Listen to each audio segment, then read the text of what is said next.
Fernanda Monhota, boa tarde. Oi, Yuri, boa tarde. Olha, pelo jeito a situação vai se arrastar até os limites que Maduro conseguir encontrar pela frente, institucionais, internos e de apoio, claro, em termos de poder, e internacionais.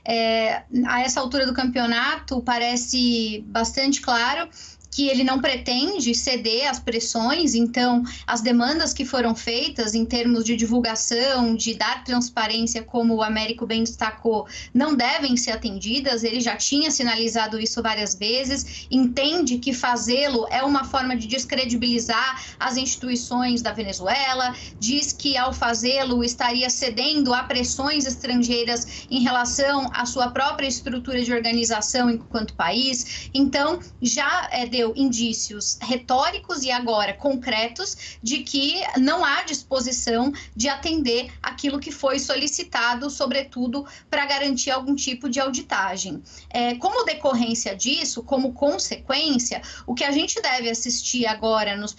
próximas semanas e meses é o aumento dessa pressão na direção de tentar, de alguma forma,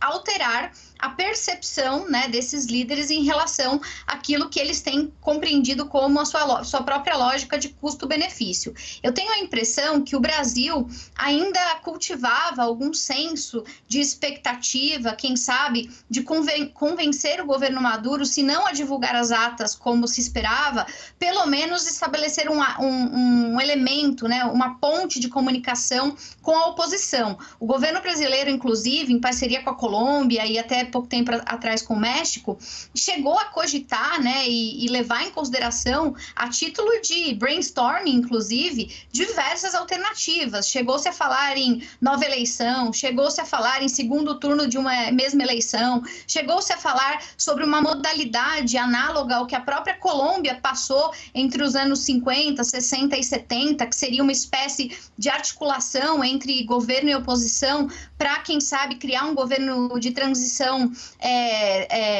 comum que pudesse levar a períodos, né, de alternância entre os dois grupos e depois, quem sabe, uma negociação de até anistia. Então, falta de alternativas, de ideias, não faltou. Isso porque estou citando apenas algumas. Agora, se a outra parte, né, se no caso a Venezuela, não tem disposição em apresentar as atas, que foi a demanda internacional mais, digamos, coletiva, se não tem disposição em abrir espaço para um diálogo que possa levar a uma saída coordenada, então o meu entendimento é de que, primeiro, o Brasil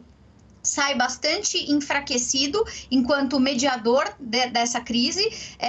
e é evidentemente que isso tem um preço político na região, porque o Brasil assumiu para si essa função e acreditou até esse momento que fosse capaz de levar uma negociação no sentido do consenso, né, e pelo menos no mínimo de algum tipo de abertura, e não parece que é o caso. Parece que Maduro mais uma vez dá de ombros para as iniciativas de Brasil e de Colômbia, e como consequência é bem provável que a Venezuela continue indo adiante nesse projeto de fechamento, de aumento da repressão, da violência contra manifestantes, cerceamento das liberdades, da própria imprensa, perseguição a líderes políticos. E aí o que é que sobra? Sobram as alternativas que a gente já sabe que não funcionam, mas que são as mesmas empregadas há mais de uma década, estilo sanção econômica. E aí, Yuri, para concluir, talvez essa resposta ela esteja pendente de uma liderança, que é a liderança americana, que não vai fazer nada enquanto a eleição por lá não for decidida, Yuri.